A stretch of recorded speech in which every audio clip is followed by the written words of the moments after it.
Video এবং documentary এগুলো সারা বিশ্ববিদ্যালয় এবং কলেজ ক্যাম্পাসগুলোতে জাতীয় ছাত্র সংসদের নেতৃবৃন্দ আছেন সেই নেতৃবৃন্দ সেগুলো প্রদর্শনীর ব্যবস্থা করবেন।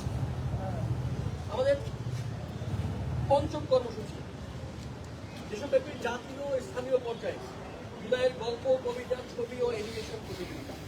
আমরা ন্যাশনালি এবং লোকালি আমাদের লোকালি যে সকল বিশ্ববিদ্যালয় লোকালি আমাদের যে জেলা মহানগরীগুলো রয়েছে তারা সারা বাংলাদেশে জুলাইকে কেন্দ্র করে গল্প, কবিতা লেখা হয়েছে, কবিতা লিখতে চান তাদেরকে নিয়ে কম্পিটিশনের আয়োজন করবে, প্রবন্ধ প্রতিযোগিতার আয়োজন করবে এবং অ্যানিমেশন প্রতিযোগিতার আয়োজন করবেন। আমরা মেইন প্রতিযোগিতার আয়োজন করবেন।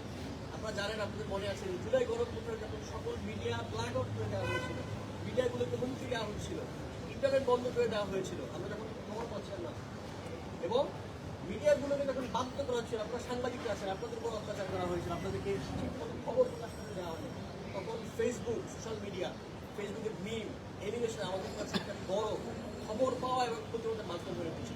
আমরা সেটাকে আরেকবার বিকল্প করতে চাই কম্পিটিশনের মাধ্যমে। আমরা মূলত আমাদের কর্মসূচি রেকর্ড করতে চাই বিভিন্ন মাধ্যমে, বিভিন্ন আমাদের ষষ্ঠ কর্মসূচি জুলাই গণঅভ্যুত্থান উপলক্ষে দেশের সর্বত্র আলোচনা সভা ও গণঅভ্যুত্থানের অংশগ্রহণকারীদের স্মৃতিচারণ অনুষ্ঠান।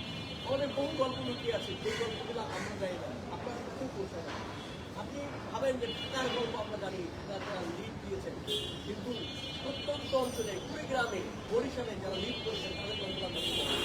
এই সময় তো এখানে গুলি খেয়েছেন, তার যে অজানা গল্প, তার যে পরিবার ছেড়ে আসার গল্প, সেই গল্পটা আমরা জানি।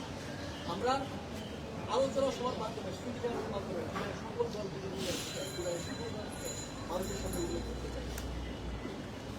আমাদের সপ্তম কর্মসূচি জুলাই গণহত্যা বিচারের দাবিতে গভীর মিছিল। আমরা এখনো প্রায় 2 বছর হয়ে যাচ্ছে, কাল 2 বছর হবে, আমরা এখনো সঠিক বিচার পাইনি।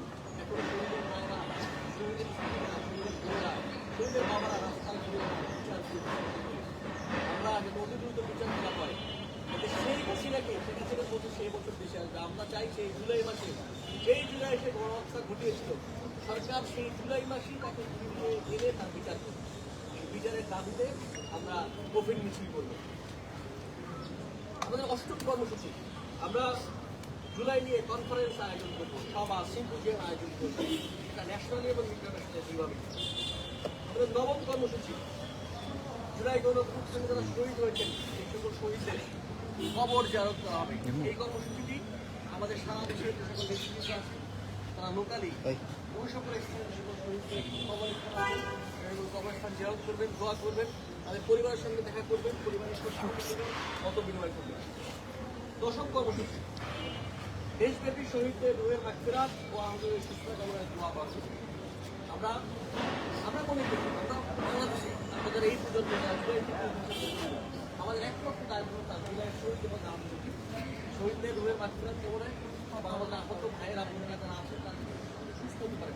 অন্য দেশের সর্বত্র আমরা ন্যাশনালি এবং লোকালি সব জায়গায় আমাদের নেতৃবৃন্দ দোয়া মাগফিরাতের আয়োজন করবেন। আপনাদের নিশ্চয়ই মনে আছে জুলাই গণঅভ্যুত্থানের সময় শুক্রবার দিন কর্মসূচি ঘোষণা হয়েছিল যে শুক্রবার জুম্মার নামাজের পরে সারা দেশের সকল ইমামরা, খতিবরা শহীদদের জন্য দোয়া করবেন, মানুষের জন্য দোয়া করবেন। আমরা এরকম আবার আমাদের শহীদদের জন্য, আমাদের আহত ভাইদের জন্য জুলাই গণঅভ্যুত্থানকে সঙ্গে রাখার জন্য কোনো দেশব্যাপী সকল মসজিদের মধ্যে দোয়া মাগফিরাতের আয়োজন করবেন। আমাদের 11তম একাদশ কর্মসূচি আমরা যেহেতু আমরা কাজ করি, আমরা শহীদদের স্মরণে, শহীদদের স্মৃতিতে বিভিন্ন রকমের ক্রীড়া বা স্পোর্টস আয়োজন করি। আমাদের দ্বাদশ কর্মসূচি এই অভ্যুত্থানের সবচেয়ে বড় সিম্বল, সবচেয়ে বড় সাইন হচ্ছে গ্রাফিটি। বাংলাদেশের দেয়ালগুলো, এই যে আপনারা এখন আমাদের আশেপাশে দেয়াল আছে, এই মধুর ক্ষেত্রে দেয়াল, সারা বাংলাদেশের সকল দেয়াল গ্রাফিটিতে স্লোগানে একদম ভরে গিয়েছে। সেই গ্রাফিটি অনেকগুলো মোছা হয়েছে, অনেক গ্রাফিটি ক্ষয় হয়ে গেছে, অনেক দেয়াল খালি আছে। সকল দেয়ালে, সকল জায়গাতে জাতীয় ছাত্রশক্তি ঢাকায় বাইরে সব জায়গাতে আমাদের নেতৃবৃন্দ, জাতীয় এবং আমাদের ছড়ায় ছিটে আছে, আমাদের ইউনিট আছে, কমিটি আছে, তারা গ্রাফিতে অঙ্কন করবে। গ্রাফিতে অঙ্কন করে এই জুলাই গণঅভ্যুত্থানের স্লোগান যখন বলা হয়েছিল দেশটা কেন পাবেন না, বলা হয়েছিল আমরাই বিকল্প, এই সকল স্লোগান আবারও সারা বাংলাদেশে সেই গ্রাফিক দিয়ে লেখা থেকে আবারও সারা বাংলাদেশে ছড়িয়ে দেওয়া হবে অতএব আমাদের আদর্শ কর্মসূচি হচ্ছে অভ্যুত্থানের সুচিহ্ন দেয়ালে দেয়ালে গ্রাফিত করতে হবে। আমাদের ত্রয়োদশ এবং সর্বশেষ কর্মসূচি জুলাই গণ অভ্যুত্থানের নেতৃত্বদানকে নেতৃবৃন্দের ভিজুয়াল ডকুমেন্টেশন করা।